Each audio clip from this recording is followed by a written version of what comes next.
13 hours. Okay, Chavra, we are on Ayin Hey Amud Aleph. And it's a bit of an excursus off topic.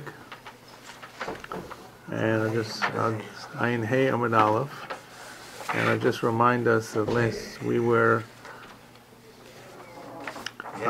talking about Korea, Amanas Litvar, and the ripping it apart in order to be able to sew together a whole that had been created by a moth or some other caterpillar, and then we had one statement by Rav Zitra Bar Tuvia Marav, who talked about Moteach Chut Shel Tfira, and if the two parts of the thread came apart and you kind of tie them together, that's called Tfira. And then there were two other statements that he said which are completely unrelated, but will create a little bit of interesting sidebar here. The one we did last week was about learning something from the Magush, or the Magushta, which we said was a machlokas, whether this was a magician or some kind of horrible blasphemer, non-Jew who would say all kinds of terrible things. And we decided, or the Gemara decided, that it would, according to Rav, it was machlokas between Rav and Shmuel, but that Rav would be the person who says he is a Gadufi, because according to Rav, Rav also said, "Lo me davar echad min hamagush chayav misa," right? And as a result, to be chayav misa, to learn from one person, it's got to be really bad. You can learn, in other words, there's nothing wrong with learning idol worship and learning things that are antinomian, as long as one doesn't practice them.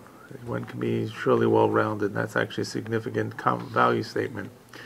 And then, right, and as on a basis of this, the Gemara says, we'll pick up here. Let's see, 2, 4, 6, 8, about the 9th line. Which of it? Ayin Hey Amud Aleph. Okay, maybe a little before. We'll go back up to the 4th line. Or 2nd line, even better. That's the halacha about Shabbos. The third statement says, the third one is that a person knows how to do the calculations for the tkufos, the seasons, and the different astronomical phenomena. And the mazalos refers to the astronomy, and also the fact the way the heavens go around, because after all, the constellations are simply what appear to us in different ways, and we can chart where we are in the course of the year by the time of when the mazal is in ascendancy, when we can't see. During the mazal, the time of that zodiac, you cannot see the zodiac in the sky. It actually rises. It rises right behind. It is right where the sun rises. So when they talk about Aquarius, or they talk about Piscis, or Mazal Adar Dogim, or the other different mazalot, those are the time of the year that constellation cannot be seen, because it is overshadowed or washed out by the sun itself. That's with Parsha. Yeah, about the Korban Pesach. No. Paro says, I think it's with Barad, that Ra'ah.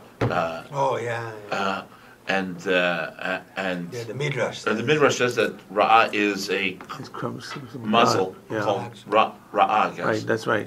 It's some constellation. It may not be a muzzle as much as a constellation that appears together. Okay, not every constellation is a zodiac. It's not a. I guess it is. I guess. No, there are definitely constellations. Right, but there are 12 zodiacs. There were 12. There were 12 not constellations. Yeah, we say constellations. What? Constellations. 12 constellations that are in the zodiac of the year. I'm not sure if Ra is one of them or simply just a different mix of things. Isn't Ra the god Ra? Isn't the Egyptian god Ra? No, it's that's Ra, not Ra. Well, they didn't spell it right. Right. You're gonna fight over one. So, anyways, Ra was the main god. So there are two things. Of course, we sometimes get concerned. The Gemara confuses. One is astrology and one is astronomy. But surely astronomy is something that's significant. So if this person knows how to do these kinds of calculations, ve'eino choshev, and doesn't do the calculations, also l'saper haimenu. You cannot learn from him. You can't learn, pick up things from him, and so forth. Yeah, that so was the third one. Yeah, so we're going to, that's what, like you just said, right? If we're, then the Gemara goes back to explain the other two, which is why you're usur. I'm saying, why would it, again, if it meant that he could learn constellations, which we know Chazal did, right? He had in his room the moon and the this and all these kind of things. He did astronomy, but says you can't learn anything from him? He doesn't do it. In other words, there's a value statement that how important it is to be able to appreciate HaKadosh Baruch Hu by understanding and appreciating the right. the you mean heavens. Because he could do astronomy, but he won't bother doing it? Correct. In other words, he has the ability to figure it out. He has the ability to learn this and study this and calculate this, but he doesn't. Okay. So I believe it's not as much as something about trying to figure out the Ibur Shana and the count and the months and the years and so forth, as much as really appreciating HaKadosh Baruch Hu, and I don't remember where I saw that. Okay? So then the Gemara goes back and says, and I think this is now the ninth line or something. So who is this? Magushta, Rav Ushmo, Chadamar Chashiv, Chadamar Gedufi.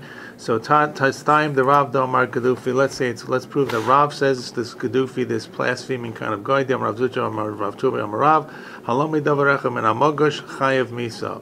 So Rav says, not only you cannot learn from the Magush, you chayev misa. So if the Charshi, if you say that Rav holds that this is simply just a Charshi, some kind of idol worshiper, Haksiv lo tomad lasos, you cannot learn. The Torah says you cannot learn to do. You cannot learn to do idol worship. You can learn and study it to be able to understand it and to be able to teach and appreciate what it is that you're not going to do. This time that proves it. So it kind of brings 1, 2, 3, and now it goes back and explains the one about the astronomer. Amar Rav Yehoshua ben Levi Misham Bar Kapara. Kol hayodeh lechashay b'tkufos mazolos ve'eno choshev. If a person has the ability to study and calculate and understand and appreciate and learn and study and teach the tkufot mazolot. Now these are not astrology as much as astronomy things, and does not ve'eno choshev alava kasav omer. This is what the prophet Yeshayahu is talking about. V'espol Hashem lo yarbitu. The action of Hashem he's not looking at, and the ways of God's handiwork he has not seen. In other words, he's closing his eyes. So for those who think there's no value in studying secular knowledge that can help us appreciate Hashem, surely they're mistaken. Actually, I'll show you some pieces that may or may not support that statement I just made. Okay, Rav Shmuel bar Nachmani Rav Yochanan. Similar kind of statement. Minayin shemitzvah adam lechashev or lachshov, probably lechashev tukufos mazalos. How do you know that a person should really begin to calculate these tukufos mazalos? Not only look up in the siddur when you're supposed to say for saying Talmud, which is 60 days, you have to tukufas Tammuz or other different phenomena. Shnemar ushmartem vasisem osam. This is a pasuk in Dvarim. You shall observe and do them. Ushmartem vasisem osam. The word osam is missing. Kihi chachmaschem ubinaschem leinei hoamim. This is the pasuk that continues. So you should keep and observe this, right? Whatever they are, because this is your wisdom and this is your knowledge, your understanding in the eyes of all the nations. So what does that mean? Do you think the nations appreciate us studying a Rashi and a Tosot and a Gemara and a Shver Rabbi Kiveger? They don't know what it means. So, what is the wisdom and the understanding that is in front of the nations? This is the ability to calculate this. So, there are certain things that are based upon understanding the heavens, specifically about the additional intercalated year, the Ibur Shana. You have to know about the month. We'll know when the Rosh Chodesh is, other different things that come up, but at the same time, this is something that we can share with the non-Jews so they can appreciate the wisdom of the Torah that really extends even to knowledge that seems to be something they can learn as well. So it sounds like you could generalize just to secular subjects, all secular subjects. It sounds like it, yes, it does sound like it. Which, of course, you realize is an open-ended statement that can be interpreted both ways, right? Yes or no. So I do have a hand that we're going to spend some time on. In other words, you can say, well, yes, of course, and of course you can say, no, you shouldn't. Okay. How do you get the note of it? I'm sorry, I'm missing it. What? Yes, I get. He said you Good. should. Well, that's what we have. We'll do Very again. kind. As soon as I get to 2 dots. Heavy How almost you get to know? Because you could say this only talks about astronomy or whatever. Oh, is that okay? And Okay. not anything Not else. any- Okay. Astronomy is permitted, but science is not permitted. So when you go down to Lakewood, they study astronomy then? Maybe they do. How do you know? I'm just taking your. No, I'm just No, taking it to the illogical. Hey, don't go by me, go by So what it really means is, it means if you want to study astronomy, then you have to make sure you use it to show how great Hashem is. Not to say that the universe never was always in existence, or to say that But you have to also do it, make sure the goyim appreciate that you're studying. So the term mitzvah doesn't really mean it's a mitzvah. in the pasuk. It says minayin shemitzvah al adam l'chashet kros. Right, it means, it means you're carrying out God's will. It's not one of the 613 mitzvot, but you see, if you read the pasuk like this, by the simple pshat of the pasuk is this is not what it means. Moshe is talking about there will come a time when you observe the Torah and you keep the Torah, everybody's going to see what a great Torah and wise Torah you have. Right, the wisdom of the Almighty. That's one of the catch buzzwords they use nowadays. It also says, right in the It's Torah, really it true. says how we live and nice, properly, and all this. I mean, everybody has to admit the idea of Shabbos, which is a Jewish invention, is something that the world has accepted, and the world is a better place for it. There are a lot of very significant laws, ben adam l'chavero. Many laws in Judaism make a whole lot of sense just in terms of values and ethics. Sar balachayim, and so forth and so on. So that's the simple pshat, that there will come a time that you're going to keep these mitzvos. Moshe is talking about the future. This is Moshe's last will in Sefer Dvarim. And Ushmartem v'asisim osam, the mitzvos. This is the wisdom of Hashem. And everybody's going to say, whoa, what a great Torah that you have. Okay, so there are two things, okay? So there are two pieces here. One side is English, one side is Hebrew. They don't correlate, okay? The English side comes from this handout, Insights of the Daf, and as he points out here, study of astronomy and astrology. Those who are interested in the study of astronomy will be happy to know that their interest is quite encouraged by our Gemara. By the way, just parenthetically, I studied biology in university. I'm not sure if people know this. I have a BA in biology, and I believe that it really helped me appreciate God and the intricacy of life and what it really means. The more you study biology, what appears to be so simple appears to be complex, and no one really knows, quote, the mystery of life. Correct. That's exactly right. I saw it when an engineer. Study physics. I saw the stuff that I did. Right. I see it like. There you go. Okay. No. So anyone who is able to calculate the cycles of solar calendar and constellation must not do so. Of him the pasuk states, this is quoting the Gemara, and Rav Shmuel bar Nachmani. So the beginning of this is quoting from paraphrasing what we did. Just skip down to about the first word on the line is A. A perusal of the commentaries here reveals that the wisdom of studying the heavens is divided into three categories. And this is true. Astronomy, right? That's studying planets and stars, and their orbits. Astrology, that's how it influences human affairs, and the laws of Kiddush HaChodesh. That's why I told you there are halachas, how you determine when the new moon is, when there's conjunction, and so forth, in order to calculate the beginning of the month. Many commentators agree that our Gemara refers specifically to astronomy. Not necessarily other sciences or literature. The Radak explains the importance of the study for it draws a person to an awareness of Hashem by contemplating His awesome works in the heavens. Similarly, the Chovos Lavavos and the Rambam in Tshuvos Per Hadar, it's one of the Tshuvos that were close to Rambam, explain that by contemplating Hashem's creations, we're inspired to love Him and to recognize our own smallness in comparison to these wonders. On the other hand, the Rashi, the Ramban, found in Tshuvos Rashba, which was thought to be once by the Ramban, that it's really the Rashba, but this tshuva is really written by the Ramban that the Rashba is quoting. Okay, that's a long piece there in the middle. All explained that our Gemara refers to the wisdom of astrology. Foreseeing the future based on a knowledge of stellar patterns. The debate among the Rishonim in regard to astrology was discussed at length in the Ma'oros Hadafio. This is a previous page they had. An example of the wisdom that can be gleaned to astrology is found in Masech Zervin, where Shmuel taught, whenever Tekufas Nisan begins on the influence of the star Tzedek, which is Jupiter, the trees will be broken. Whenever Tekufas Teves begins under the influence of Tzedek, the seeds will wither. Now, I'm not sure if this is really astrology or astronomy, honestly, but it's basically, I don't know what it means, okay? What's the difference? If you go back 2,000 years before Copernicus, astrology and astronomy, wasn't it the same thing? Well, astrology is Astrology, the power of the stars. To influence No, what like happens tell with your that. future, Like your horoscope. Your horoscope. yeah. Affect what will Today is a happen. lucky day. Today is not a lucky day. Was Well, there look at the was there a stars. difference in astronomy? You know, Was there? So the Going answer back was 2,000 years. for people that probably was confused. But what he's trying to say, there really are three separate parts in how the Jew kind of relates to this. One is astrology, one is astronomy, and one is Kiddush HaChodesh, which is very specific halacha l'maisa. The other thing about studying astronomy that's scientific is it does not have an influence on me per se, but it does show how God created things and what a tremendous, great power God is. But it doesn't, astronomy. Yeah, astronomy. they look at Scorpio.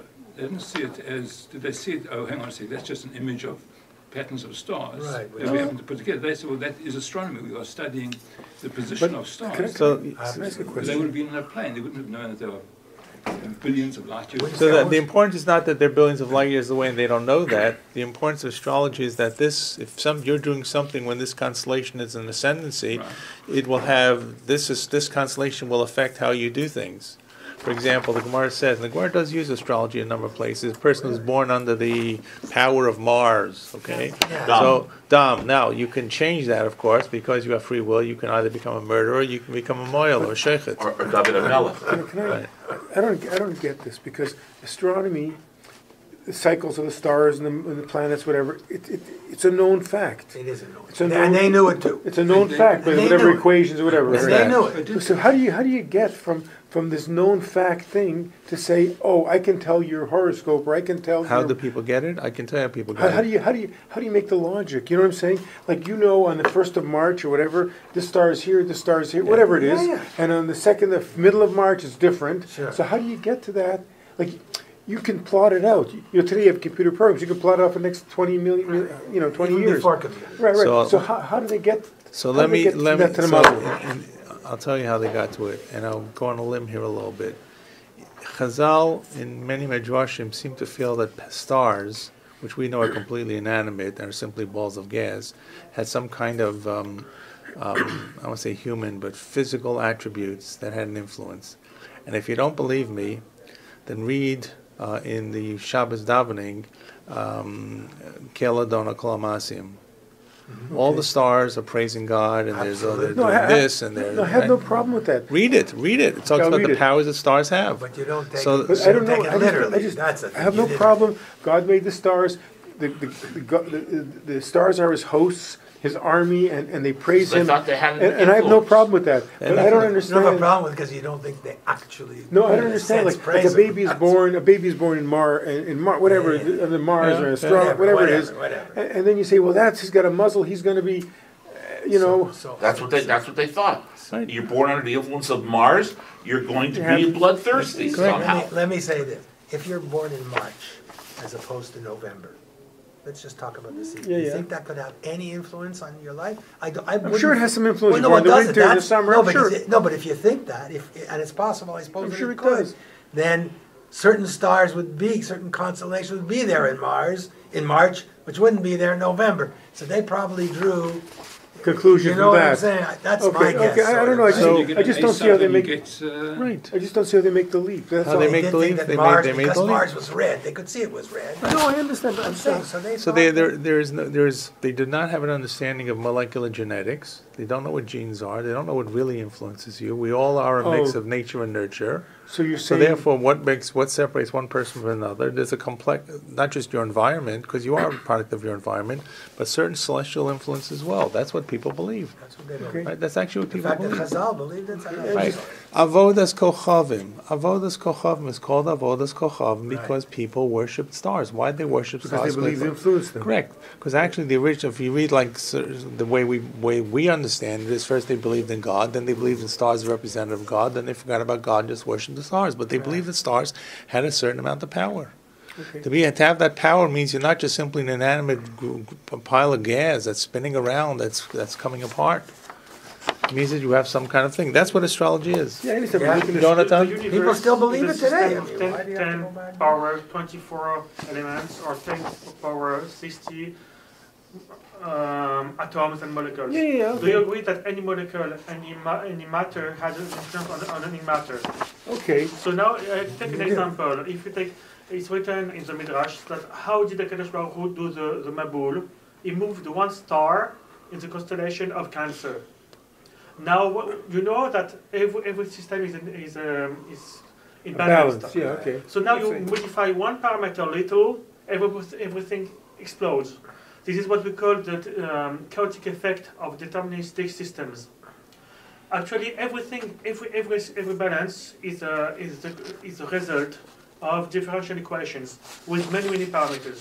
Okay. Now, when you take a matrix to resolve an equation, you see that if you take only 10 equations with 10 unknowns, if you modify just a little parameter, the matrix that you inverse has completely different results. Absolutely. In this sense, when you move a star, when you were born in that day or another day, the stars have an influence on you because of gravity, because of electromagnetism, and all of that, and this has a chaotic effect. That's what I'm saying. Okay, fine. Okay, so You wouldn't deny. But we can't feel it. Later we'll talk about it. Right. We can't calculate it. We can't feel it because it is so vast. It's also so far Right, away. and I don't think the issue is as much the fact that the constellations are made of stars in different areas and they're billions of light years away from each other. It's a question really, how does this have an influence upon us? Okay. But when we read Chazal, that's the question. Do we have to accept to some extent, when we know that was their position, Well, right? But what does it mean? We don't know. But in other words, don't go out to plan based upon necessarily whether Tkufas Nisan is under the star of Jupiter or not the star of Jupiter. Did we learn here, or is it, maybe I've been reading my own Ramban, who I said, see. if you say that I won't do X because whatever, then you're not allowed. That's asur. Okay, he said you can think of these things, you can study, whatever, but if you actually don't do something, because of a star. because a star will be in a certain place, that's asur for a Jew. I don't know how to explain astrology. I'm going to stick with astronomy. Isn't That there was a Ramban. saying that we Yidden are above the That's Muslim what we ones? learned. That's what we learned. Correct, yes. We Jews are above Mazal. So they don't affect us. Correct. In everybody else. Mazel Yisrael. And in Muslim Israel, like But there are enough we don't have any Midrashim. There are enough Muslim. So there you go. Midrashim. There are enough Moshe. Midrashim that seem to say the other way Moshe, around. we don't have any I don't know what to Muslim. tell you. Just- right. We say Ein Mazel Yisrael. We're under Kadosh Baruch Hu's influence directly. Yeah. That's what it means. Everybody else is under. But there does seem to be some kind of influence that the Chazal felt that different things Some of did have. Some of them. Anyways, Okay, let's so try to then bring we'll- it to us. Yeah, right, Well, we're yeah. not going to become astrologists tonight, but the question is no, whether no. we should study astronomy. Yeah. So an example of which, so this is what this on the left side. Having established that there is a fact and obligation to study these areas of wisdom, we're 4 lines from the bottom on the left side. We must now ask how to compare that with the ever-present obligation of toil and study of Torah, holy day and night. You will contemplate it day and night. All agree that studying the cycle of the sun and moon is itself a branch of Torah study. Only by understanding their paths can one predict the appearance of the new moon and thus set the day of Rosh Chodesh. Furthermore, the complicated laws of kashrut-kosher discussed at length in the Rambam. Studying these works undecidedly considered Torah study, etc., etc., etc. Our question instead is pointed towards those aspects of astronomy that are irrelevant to kashrut-kosher and the study of astrology. Right. So in other words, you got a limited amount of time. What are you going to study? Because if you want to study Torah, you're never going to finish. This question was addressed by the Sfas Emes, the Rabbi in his commentary to our Masechta, Sfas Emes on Masechta Shabbos. Where he concluded that the obligation to study these matters is relevant, only in times where it's impossible to learn Torah.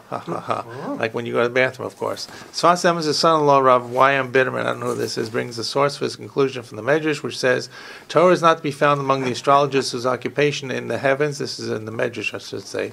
Shmuel once asked, you're an astrologer and also joined of Torah studies. So once again, Shmuel says, I only contemplate the heavens where I am when I'm in the bathhouse and can't study Torah. So answered Shmuel, this is in the the Medrash Rabbah.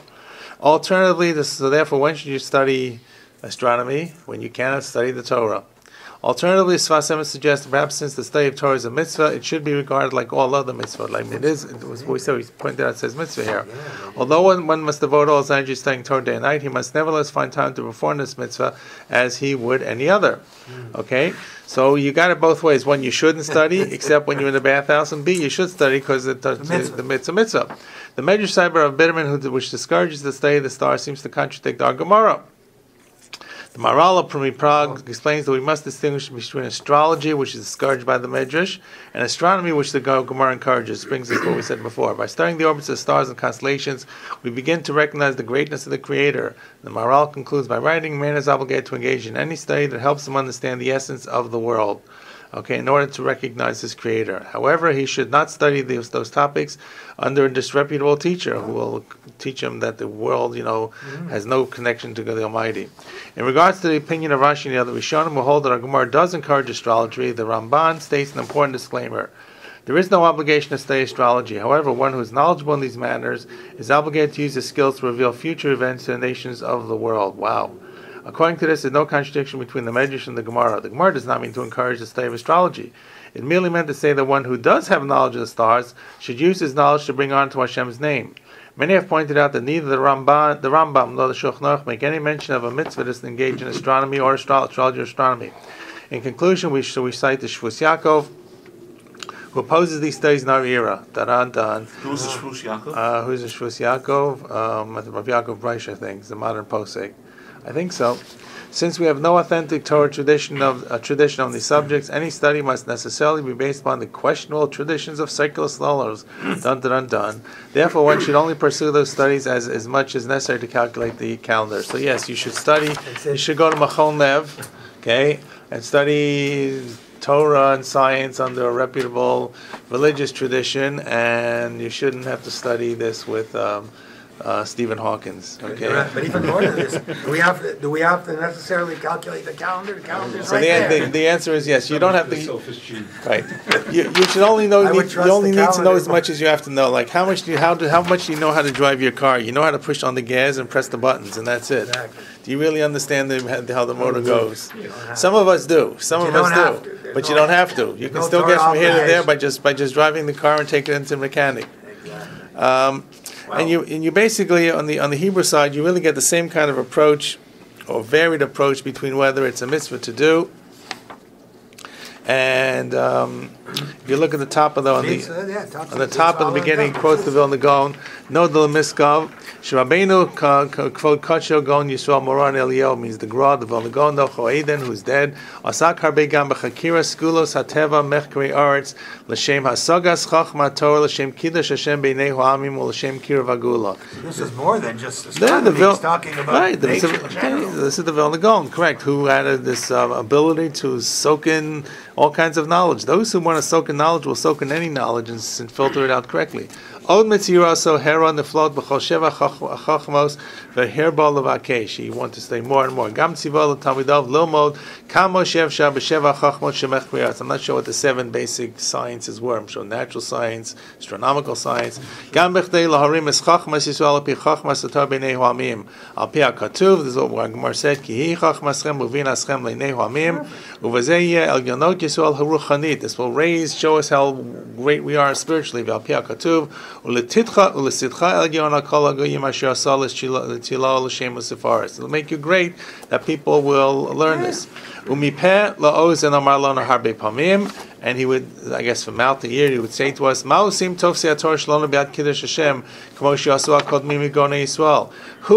do the great scholars, those who study Torah, do for Kiddush Hashem, like they used to do back in the day? Like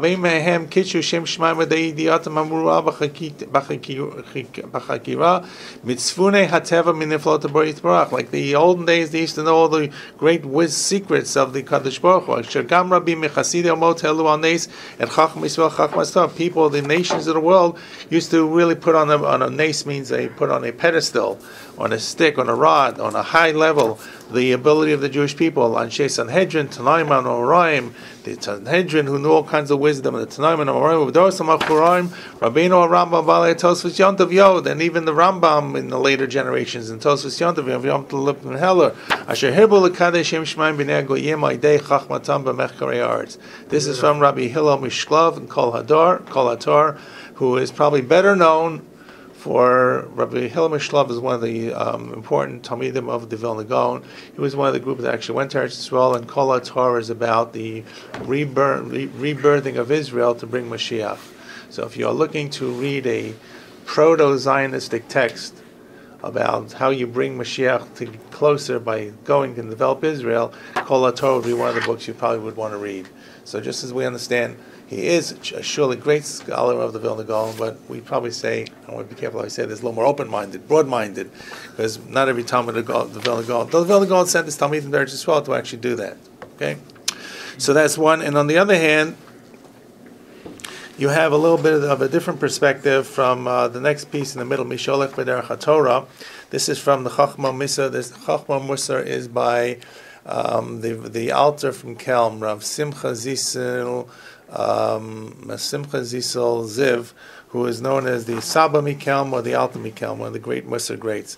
Misholech b'derech haTorah ein l'shar kam yuchalilch ba'lemala bein b'mila d'alma bein b'mila shmael. How great you can be if you sit and study Torah. Ki bemes yesh b'Torah kol anogos v'amidos v'mailos v'chachmos. Right, that's all there. Ki kvar bira ha-kuzari ad hechan godli l'chol ha'oras kol chachmas b'Torah manelam. How far you can discover, open up all the wisdoms of the Torah that are hidden.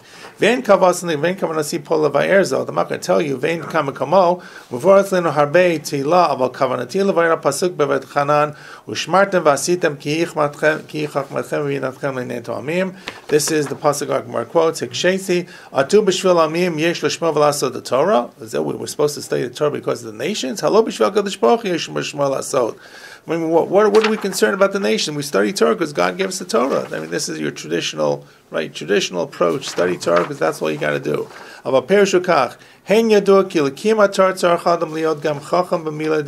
be a real scholar of Torah, you got to know the rest of the world. The Vilna Gaon wrote about a judge. He's got to know how the world works. Rabbi Shimon Chalafta in the Gemara knew all these different things. Shlomo Melech Olav Shalom, the great Shlomo Melech, who's seen as the great scholar, Shionda Kol V'Chakar Kol. Vim Kain, Shema Tomar. You'll say, well, if I have to know everything, here it comes, guys. Hold on. Ki derech Ashkenazim hi derech HaTorah. Maybe the way of the Ashkenazim, the German Jews, he's referring to. Okay, maybe those German Jews who are enlightened, who mikodem lelech begymnasia uva universitiot kidei lechatchem liodish baki b'milei yalma v'achar kach yitkasher lelmod Torah. Maybe you think that you should first go to gymnasia and the universities, gymnasia, of course, the high schools, that you should get all the general secular knowledge, you'll be ready to accept the Torah. Lachein amar Moshe Rabbeinu. Therefore, Moshe says, no. Ushmartem v'asitem. First study and do. Hafoch ba dekula ba. Turn it over and turn over. Everything is there. Even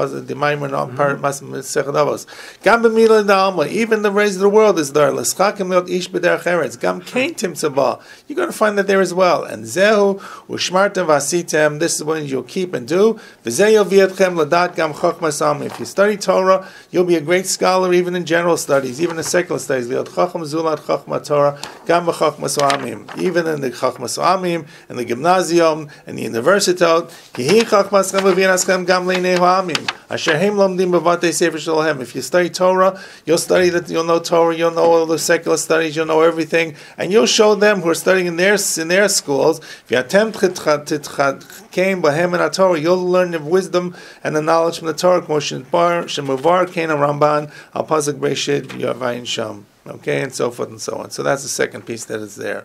Let's see. So the third piece is pretty much this. Well, we've talked down the first two pieces. So you see, once again, you've got these two different approaches. Does one sit and put down the Torah and study general studies? Is astronomy simply a paradigm, an example of general studies?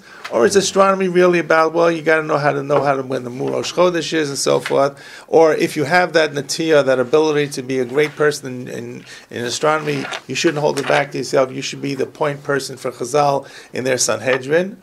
Or does it mean that study Torah and then you'll find from the Torah, you'll find all the great wisdom that's there? I don't know. That's all from our Gemara, this stuff. And that's why I said, you want to know how to get the two approaches out of this? Yeah. So for those of you who are looking for a good ringer, that's going to show them, depends on who the them are. Okay. They'll quote the other side. There you go. So you can see it all from... There's a bracha that you say, if you see a great secular scholar... Of course you say, yes. Yes. Yeah. Sure. But that's not because, that's not necessarily a Jew. No. You're But that's recognizing the ability of the God to create wisdom and minds and intellectuality. If you see Dawkins, do you say the bracha? If you see Dawkins. Dawkins. Hawkins. Oh, Hawkins. No, not Hawkins. Dawkins is that. Well, Dawkins, yeah, Richard Dawkins, yeah. Who's An out atheist who, but he's written a number of books. Exactly. Look, I think it's clear. It's clear that the fact that we can think in such an intellectual ability allows us free choice. But if you look Right? That they go hand in hand. It's not disconnected. It's not that we have great minds and you don't have free choice. You decide what you want to do because you think it out. But if you look at Eretz Israel today, you could say, not that people don't hate us in any case, but you could say the scientific achievements in Israel, whether it's in medicine or anything you like, is something the world who doesn't hate us looks at and says, hey, this is fantastic. Right? So Correct. that's exactly what it Right. says. Okay. That's what Okay. Well, those we who got say- to be careful we don't become racist. Now the Jews are smarter than goyim and so It's who was on. smarter. It wasn't me who said that the next United States, Israel, make the most patents in the world, right? With a few million people. It wasn't me who said. So the answer is yes. If you can be smart in Torah and you have that ability, then it's transferable to anything as well. Right? But the challenge is how to best use your time and best use your wisdom.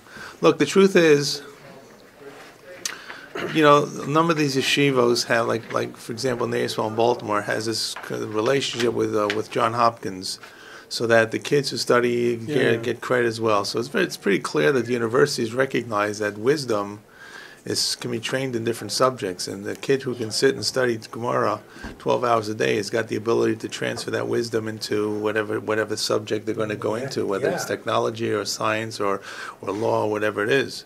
Right? And we all can probably respond. I don't know how you're going to respond. I can respond. The further and further you go through life, the less important it becomes the ability of what you learned back in elementary school and high school, and even university, to what you've done with it afterwards.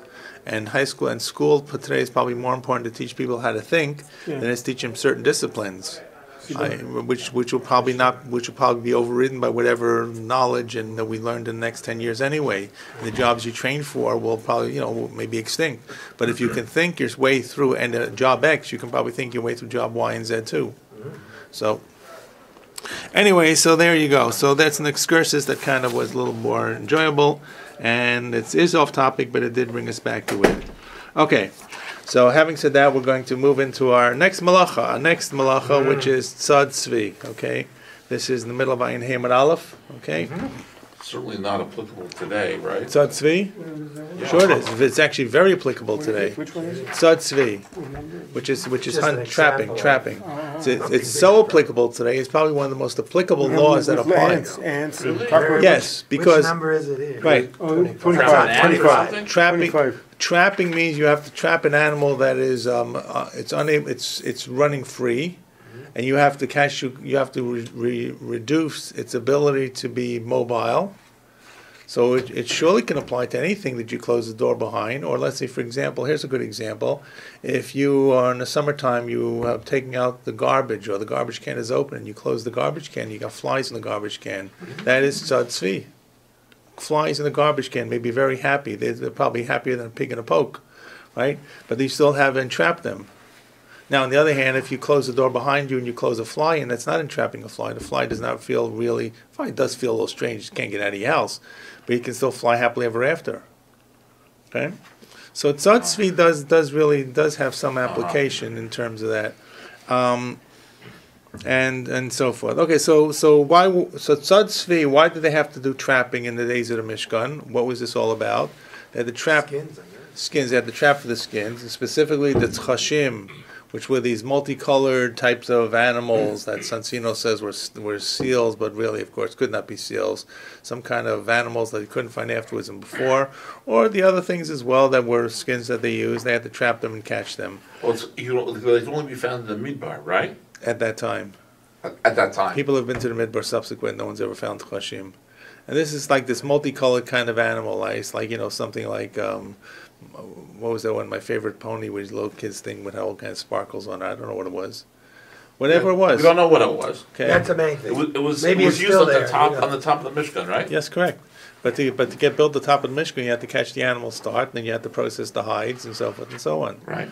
So there's, there are different listings of different sets of malachas. This is the first one in the actual processing the skins, the hides.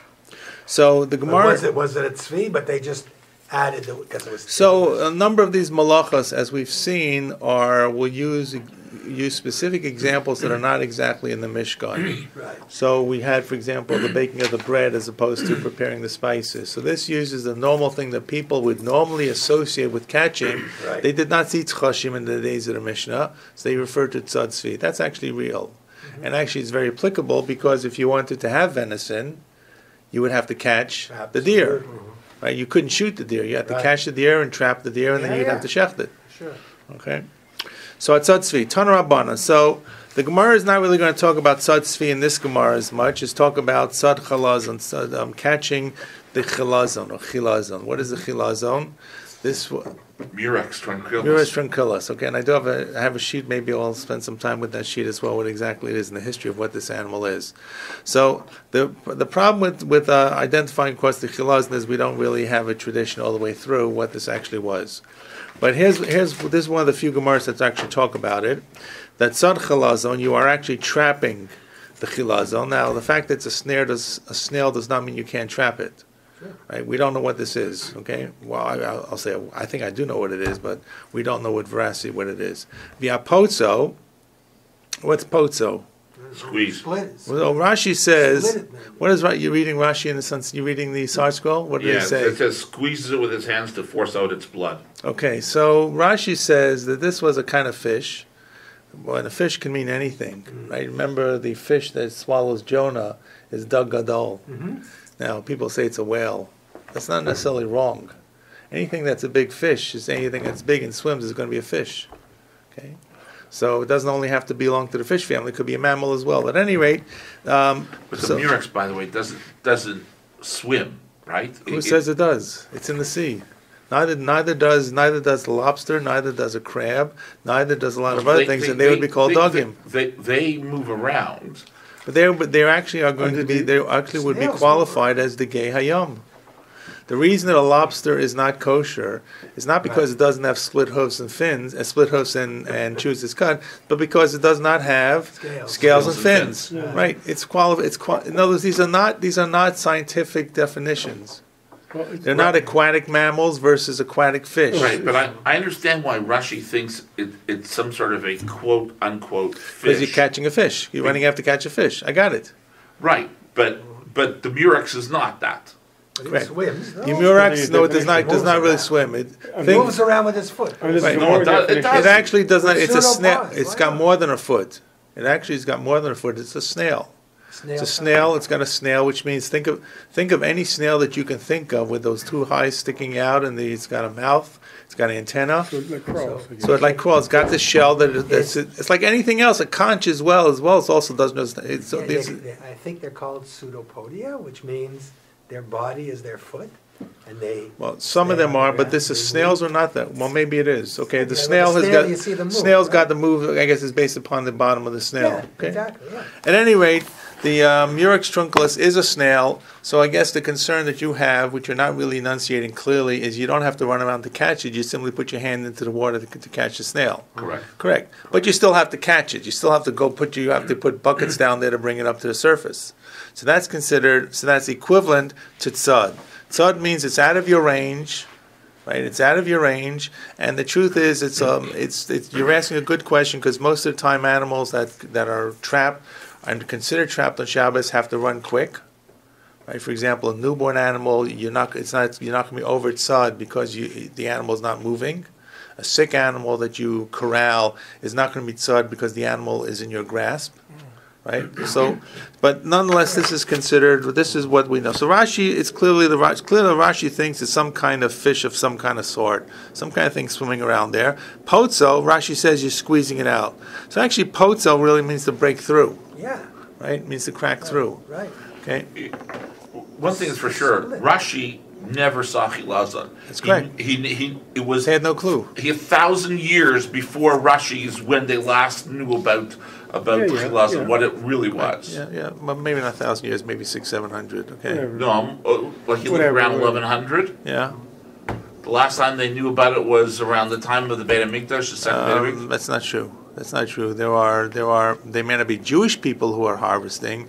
There are people who are harvesting chalazon after that, somewhere in the early 500s and 600s, I believe so. Okay, so it's at least 600, 700 years before. Right, we don't have a tradition. It's not our tradition. Someone else's tradition that this was used for coloration or something. But clearly, if you understand that this is a snail that does have a shell, then you understand why they'd want to crack it and be potsei it. Right. Okay, and more importantly, what we know about, by the way, Murex trinculus is actually very significant because what they do, and all the shells they found in these old factories that go back to the 5, 6, 700s, they all are cracked in one spot where there's a hypobrachial gland or something that has the dye or the precursor of the dye in there, and that's what they simply remove. Okay, they don't need the rest of the chazarai that's in the snail; they just need to get that out. It's not in. Here's the tricky part. It's not even dam. No. Okay, and now I'll say that's important because many times the definition of killing is spilling blood. So what happens to be you are removing. It's like basically if you think of these in a very gross way, these Aztec kind of rituals where they reach in and take out an organ from a human being, right? They're not necessarily spilling blood. Well, I guess they are spilling blood, but these, they pull out the heart or they pull out, a spleen or something like that, right? So there's the same thing where you're taking out this gland. Think of someone taking out your, thyroid or something in a very gross way. The thing does die. Of course the thing does die because the animal is subjected to this terrible trauma. It's pulled out of the water, and quite honestly, you've caused a trauma in a very sensitive area. The animal's probably going to bleed to death. Yes, I'm not sure what you're saying. You said it's not called spilling blood? No, what I'm saying is the dam chalazon, when it talks about the blood of the chalazon, it means it may not be blood. No, it means to die. Yes, correct. It may be a secretion, a glandular secretion. Because the words have different meanings in the I know, but because they use the word dam in general. Right. So when Rashi will talk about the dam, as he does here, he doesn't mean the dam. He means the gland. He thinks he means the dam.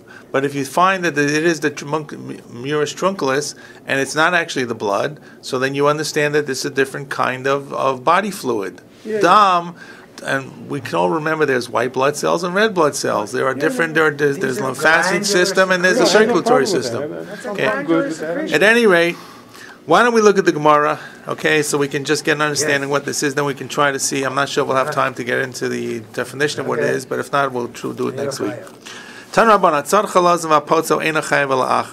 you actually trap the chalazon and you catch it and you smash it, or Rashi would say you squeeze it, you only chayav one aveira, one chatas, which is for trapping tzeda, but you're not going to be chayav for petzia, which is squeezing the blood out. Now that could be normally seen as something like disha. As the what would you be chayav for squeezing blood out? No. We're changing the definition of the word blood. Fine. Why when you change the definition, because if you say that blood includes the gland, and then you say it doesn't include the gland. I'm asking a question. I'm saying Rashi used the term dam. Rashi used the term dam, and if you let me finish read the Gemara, I don't mean that. Fine. If you let us just conclude, we can maybe answer some of the questions. Hatzar chalazon v'potzo in chayav alachas. Rabbi Yehuda omer chayav shtayim. According to Rabbi Yehuda, chayav 2. What are you chayav for? Okay, so we know it's going to be tzad. That's the obvious one. Shohay Rabbi Yehuda omer p'tzia b'chlal disha. P'tzia, which is the squeezing of the gland or breaking the gland or extracting something from the fish itself, is going to be included in disha. Disha is threshing. What do you do with disha? You are separating the wheat from the actual husk, the husk that surrounds it, the parts that you don't want. And therefore, in many different things that you are going to unload something from that which surrounds it would be considered equivalent to a tolda or a derivative of disha. Not going to be malacha because it's not really going. It's not going to be an av malacha because it's not wheat, right? But it would be. We saw once about throwing the rock at the palm tree. Right. And the dates came down. There was also one of these suggestions was you would be chayav for kotzer, right? You'd be chayav for kotzer, and you'd be chayav for what was the other one? Okay. You're separating. Where was it? Will you be chayav for shochet also because you're killing? The Gemara will ask that. That's an obvious question. The Gemara will ask that question. That's a good question. It's an excellent question. Isn't there a malacha of squeezing? Well, from borer.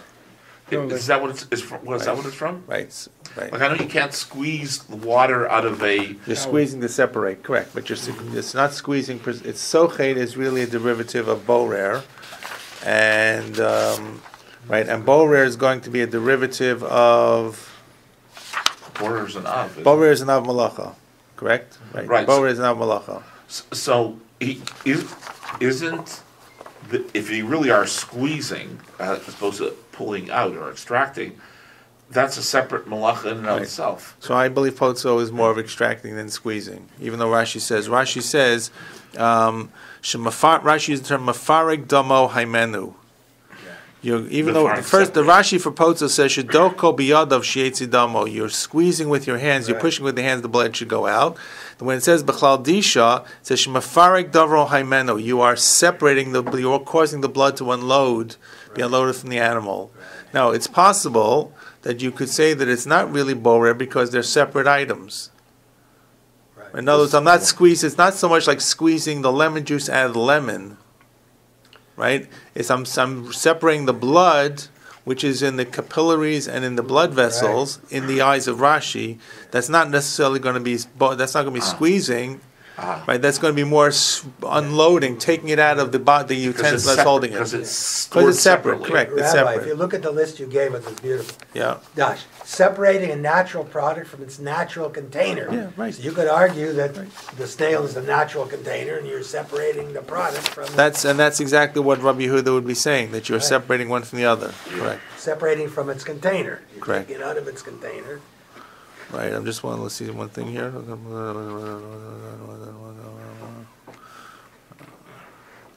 Right, so there was an example in Ayin Gimel and Beis about the person who threw a clod of dirt at a dikla, and the tamarim came down. So you chayiv two, one for tolesh, right, and the second one was from mifarik. Mifarik is once again unloading. There's a whole machlok is what's it unloading from. Right, Tosfos, if you remember when we learned Tosfos, which was the most logical but the least anatomical and biologically correct, was Tosfos felt there was some kind of membrane around the dates, and when the dates popped off of the tree, they unloaded from this membrane around it. So mafarik and borer and squeezing is really about well, in this case it's about separating more than actually squeezing itself. Okay. So Rob, the question about killing and shchita, as the Gemara is going to ask that question. It's a serious question. It doesn't necessarily give the best answer, but then besides the fact that Peter will be here soon complaining about the poor little Chilazon kid people. Right. So Shohei Rabbi Yehuda P'tzia b'chlal disha hi. So Amru lo, so Chachamim say Ein P'tzia b'chlal disha. P'tzia, this type of squeezing is not really part of disha.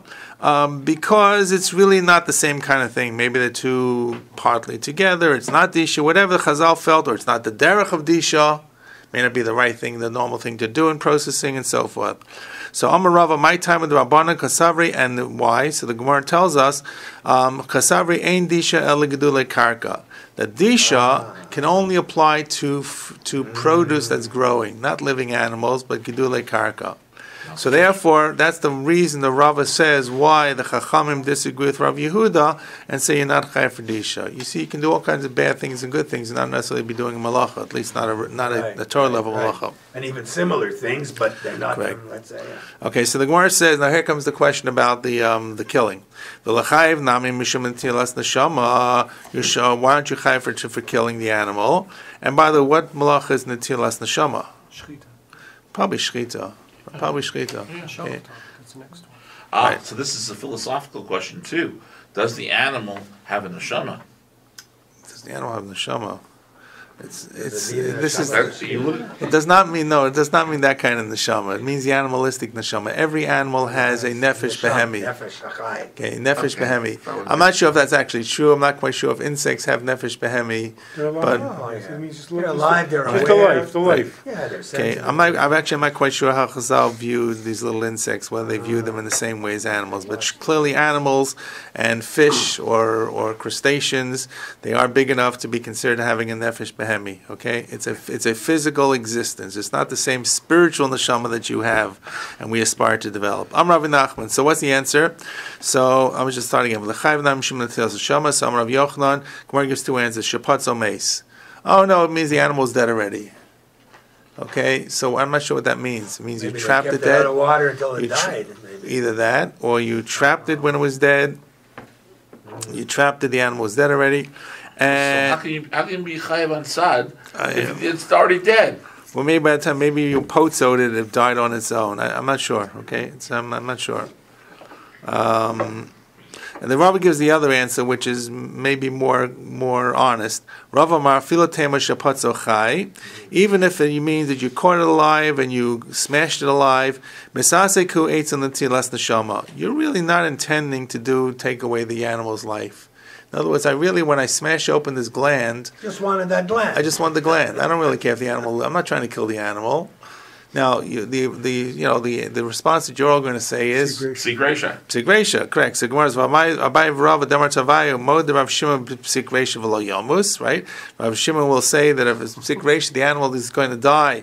You can't say if you do something and it has to happen. You can't say you didn't want it to happen, or you did, or it just happened parenthetically. This is the best example. Psik Reisha V'lo Yomus. The same way Psik Reisha actually means you cut off the head of the chicken. It's not going to die V'lo Yomus. So the Gemara says something very interesting. Shani hacha, the kama de islay neshama tfei nichale. The more I really don't want what's called Psik Reisha de lo nichale. I don't want this animal to die, because the moment the animal dies, the liquid that I'm extracting, the body fluid that I extract, begins to break down. Okay, and I'll explain to you in a moment. So I want this animal to continue to live. It's a very strange animal. It's a very strange answer, because it means the animal will live, the animal will die. The animal can't live forever without this brachial gland. Even if I'm the best surgeon, the animal will eventually collapse. Right? But it means I really don't want this to happen, and therefore it's makalkel. When the animal dies, this is destructive to what I'm actually trying to do. So while it may happen, it's something I don't want to do, and while it surely will happen, because Psik Reisha, it's Psik Reisha de lo nichale, because the moment it happens, I really have to stop very quickly doing what I'm doing, because the liquid is going to break down and come apart. And the way the Gemara phrases it, Shani hacha, the kama de islain, the shama tzvei, the more that it has the soul, not the soul world of soul, but the life, nichale, I want it, ki'eched de litzot tzivei, nor that the color will become better, clearer. Now here's what I can tell you, what they found in Psil Techeles. We'll do this when we give out the sheet. Psil Techeles found that there is when they extract this chemical, right, it has to be exposed to light for it to turn from purple into blue. They pull it out, it's like a very deep purple, and the UV light actually changes it. Now, part of that changing is caused by some kind of catalyzing agent, some kind of enzyme that's in the mix. The enzyme breaks down very quickly. Okay, and they found, by the way, about the importance of the UV light is when there was a different color. The color gradations between this blue and purple were different on cloudy days than when they cracked it open on sunny days. And the longer they wait, the quicker this enzyme breaks down, and it is much more difficult to get a true blue, or it takes a longer time with less of a time period. So in other words, what they found out, without this idea of whether it is Mirix trunculus, this is one of the supports that this really is the chilazon, because you see the Gemara talks about the fact that you got to go get at before it breaks down. When does it break down? The moment the animal dies, the enzyme begins collapsing. The enzyme begins deteriorating. That's a great answer. So it fits together. So at any rate, beautiful answer. So this really, the Gemara itself talks more about chilazon than it does really about tzad tzvi. I'll talk a little bit next week about tzad tzvi as well, and try to make trapping more applicable. And we'll also deal with the sheets that actually try to tie it into what it is and where it's from. I actually have two sheets. I'm going to try to spend some time next week with it. One is a sheet from Psil Techeles. One is a sheet that actually presents a number of different shitot. It goes through the history, and it's fairly impartial about whether it is Biruk Strinklis or not. It goes through the other sheetot, Rav Herzog, the Regina Rebbe, and so forth and so on about what it was. But we'll save that for next week. As long as you remember that, we'll get back to this and talk about trapping and the chilazon next week. But even the trapping Fascinating, seems to fascinating. What's the purpose of the gland in the animal? That's beautiful. It has the dye. And for us, what's the purpose for the animal? I don't know. It's a hyperbrachial gland. It can't live with.